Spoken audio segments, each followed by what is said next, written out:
I freaking love Earthbound!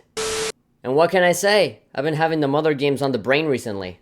Thanks to announcements like Lucas and Super Smash Bros. And the promising fan game Mother 4 right around the corner, this game series has been the only thing I've been able to think about in recent days, which made me want to go back in time and explore what the big fuss is about. And I would like to begin with the cult classic from the Super Nintendo, Earthbound. Long story short, I played it and I loved it. And that's really saying something, coming from a guy that didn't really grow up with any of those older games that people seem to glorify to the high heavens these days. But in my adventures through the nostalgic landscape, this game popped up and caught my attention, so I decided to give it a look. Spoilers, it's pretty damn good. But this is such a big, iconic, important game that it might be a little bit too much for just one guy to review.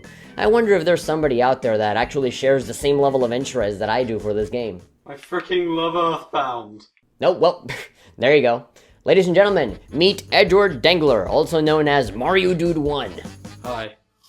He makes some pretty damn awesome reviews that way better than anything that I could ever do ever. So I highly recommend you guys go and watch his stuff. And so I contacted him and he was nice enough to actually review this game along with me. You owe me £50 for this. What? Nothing. Anyway, let's not waste any more time. Without further ado, let's begin. Earthbound, also known as Mother 2, was conceived by the great Shigesato Itoi and came out back in 1994 in Japan and 1995 in the US. I was just a baby when this game came out, so obviously I wasn't able to experience the hype, the marketing, and the build up to its release. Not that it mattered anyway, since the game didn't really sell all that well in the US when it first came out. It's kind of understandable, considering how they wanted to market the game by saying that this game stinks or having scratch and sniff features in the magazines where the game was being shown, and the smell was not particularly pleasant. Yeah, I have no idea why they're trying to make themselves the video game equivalent of the Garbage Pail Kids. Because the game is nothing but wonderful, and definitely not smelly. I checked. Thanks to stuff like internet culture and the rise of nostalgic gamers in the early 2000s, Earthbound and subsequently all the other games in the Mother series started to form a much bigger fanbase, being considered as a hidden gem that very few people played back in the day. Fast forward a few years and the Mother series is now known as an iconic and important piece of art from the SNES era of video game history that people still play to this day. Story, ba-da-ba-ba-da-ba. So usually when talking about RPGs, the first thing that will pop into your mind is probably a tale about knights, wizards, magic, and all that jazz. But Earthbound is the complete opposite of that. You start the game as the young boy Ness, or whatever other name you might want to call him, butt clench or whatever, who finds himself in the middle of a situation where a meteorite falls into his town. After checking the crater, he meets a tiny flying warrior from the future, known as Buzz. Buzz? That's probably one of the least intimidating names I've ever heard. Feel the undying wrath of the merciless, strong, and unrelenting power of Buzz. Yay. You know, it's like calling a dog bark or calling a turtle. Get it? Because turtles, they don't really... Whatever. Anyway, the little guy tells you about 10 years into the future where everything lies in ruin thanks to the power of our main villain Gygus or Gigas or Gigu or whatever the hell he's called. Everybody always says something different. I always hear most people saying Gygus, so I'll probably just say Gygus. It sounds cooler. Knowing this, you'll leave your home in search of 3 other people that were prophesized to help you in your adventure. Paula, Jeff, and Pooh. Man, his parents gave him a bit of a crappy name, am I right? During your adventures, you must find 8 melodies that will help you in defeating Gygus, located in a variety of different places. Along the way, you come across an incredible variety of people, animals, and talking sesame seeds. Yeah. In case you haven't realized it yet, this game is kinda weird. And by that I mean the good kind of weird, as in like, haha, yeah, that's kinda weird, rather than the bad one, which would be, yo, God, get away from me, you're weird. In an attempt to not spoil anything, a good way to describe the Earthbound story would be, in my opinion, a tale about growing up. A story about a boy who leaves his house to embark on an incredible journey to no longer become a boy, essentially losing your innocence by physically and mentally exposing yourself to all of the wonderful and terrible things that the world has to offer. There are many moments of happiness, sadness, pensiveness, hopelessness, and everything else in between that helps you grow into a different and better person by the end of your journey. Just like in real life. There are many moments of social commentary and darker themes at work, which I think transforms the game into something beyond just a kooky, wacky RPG. It turns it into a piece of postmodernist art and a topic of discussion and interpretation for many years after the game's release. I could be talking about the story and the subject matters of the game for many hours on end, so I'll just leave it at that and highly recommend that you people go and check this game out. And don't just play it, experience it. Gameplay, da da da ba da ba. Oh, look at me, I'm gameplay. Go get naked, go to the Walmart and buy a bicycle. Woo! Instead of swords and shields, you go around fighting with baseball bats and frying pans. Instead of fighting goblins, you fight spiteful crows, rambling mushrooms, robots, and that thing. Take all of that and tie it together with a Dragon Quest style interface, some really trippy backgrounds, and an amazingly unique soundtrack. You have an experience that even the most dedicated stoner will say, "Whoa, this is a little too much for me. I think I'm gonna call the Pope or something, cause I need an exorcism." Yep, it really is that good.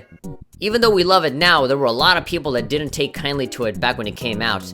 Considering how stuff like Final Fantasy and Secret of Mana was all the rage during those days, people didn't like it because it wasn't the same as those games. Mostly because of the art style, and also from the fact that you couldn't visibly see the characters you are using while in battle. Personally, I had no problem with it, especially when everything else is pretty well made.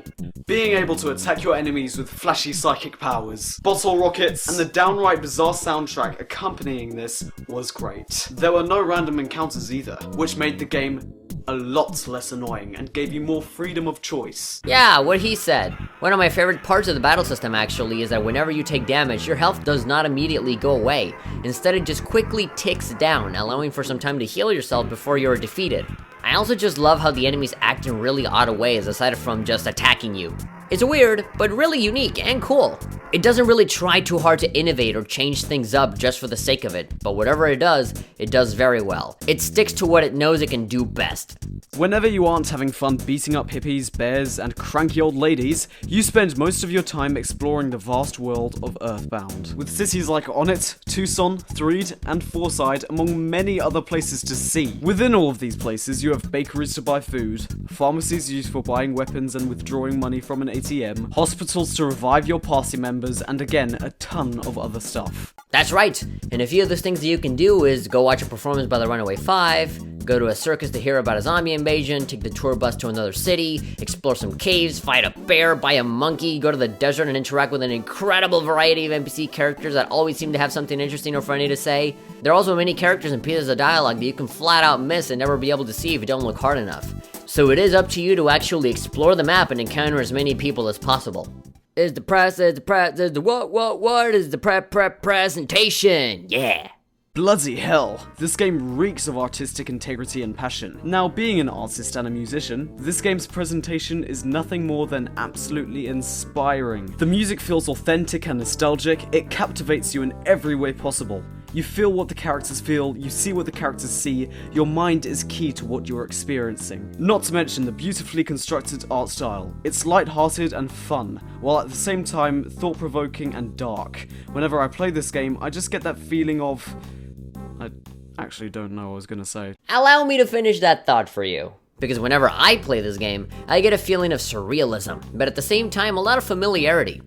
Just imagine yourself in Ness's shoes. All you know is your tiny neighborhood, and suddenly you are thrust into the real world, where there are many things you have never seen before or you don't understand yet that it takes time for you to adjust to all the changes. Maybe that's why the music and the enemies seem so weird at the time. But as you play through the game, both as characters in the game and as players watching everything unfold, you start to get used to it, and the world doesn't seem so strange to you anymore. By the end of the game, you know how everything looks and works, and you know how to deal with it. That is until you fight the final boss, which literally throws incomprehensible attacks at you, but that's a different discussion entirely.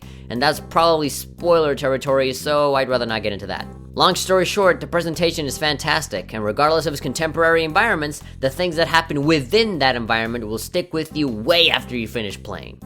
I actually love the backgrounds for the fighting so much that I bookmarked a website on my browser that generates random battle backgrounds on my computer, so I can look at them whenever I want. This game is absolutely astounding and my favourite Super Nintendo game to date. Seriously, if you haven't picked it up yet, then you probably have a fair reason because the game is bloody expensive, but you should. It's worth it. Even though we do love the hell out of this game, just like all the others, it's still not entirely perfect. There are various times where the difficulty curve can be very inconsistent, having the game be incredibly easy in some areas, but then find yourself in a boss battle where you get killed in like 2 hits, which can be a little annoying for some people. Also, I did find many moments where it wasn't very clear, or at the very least not specific enough in my opinion about what it is I had to do next, which ended up in me getting lost very frequently, especially when you leave the game for a few days, you come back, and then you're right in the middle of the city without a clue about what you're supposed to do. Either that or I'm just an idiot. That's entirely plausible as well. And even with all of these relatively small flaws, it is nothing compared to the experience you are missing out on if you haven't played this game. The mother games are generally not connected to each other in any major ways, so don't be worried about having to play the other two in the series to get what's going on. The game is great, and it's available at the Nintendo eShop for the Wii U for only $10. So if you have a Wii U, there's no excuse for you to not have this game in your library. So as I said before, we could just spend days talking about only this one game and all of the little details that it has. Obviously there's a lot of stuff that we're leaving out, but that would mean spoiling it. This game is pretty long though, and the video would be way too long if we just went through all of the tiny little details. And they're not really necessary for a review. We just kind of wanted to look at gameplay, presentation, story, you know, just everything in general that really encompasses the Earthbound experience for us, given just the main reasons as to why we personally love the game. We highly recommend that you play it. It was originally out on Super Nintendo. It is now in the Wii U eShop. You can go ahead and buy that for cheap. And yeah, whether it's a physical or digital copy, I really do hope that this is a part of your gaming library, because it should be. It's a great game, and we personally think that it's an important game as well. So yeah, there you go. That's Earthbound. And Edward, thank you very much for reviewing this game with me, man. It's been a pleasure. Thank you. And remember to donate that £50 to my PayPal. What's that? Ah, sorry, I can't hear you over the sound of me editing you out of the video.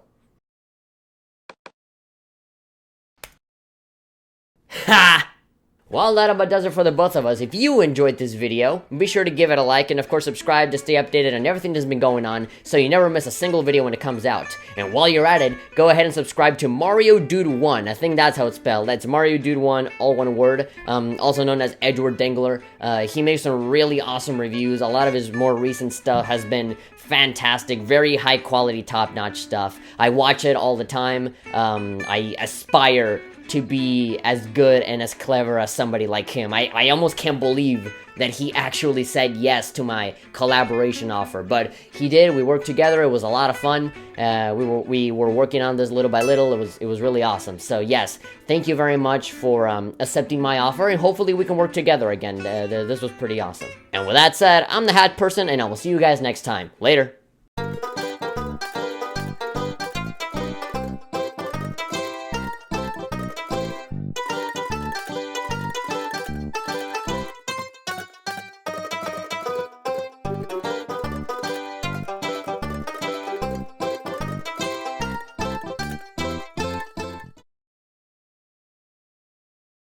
Anyway, the little guy tells you about 10 years into the future, where everything lies in ruin thanks to the power of our main villain, Gygus, or Gigas, or Gigu, or whatever the hell he's called. I'll probably cut myself halfway through that. And I don't mean cut myself as in hurting my body like a guy with problems. I mean editing the video in such a way where it seems like the video itself is interrupting me with comedic timing. Just thought I should make that clear.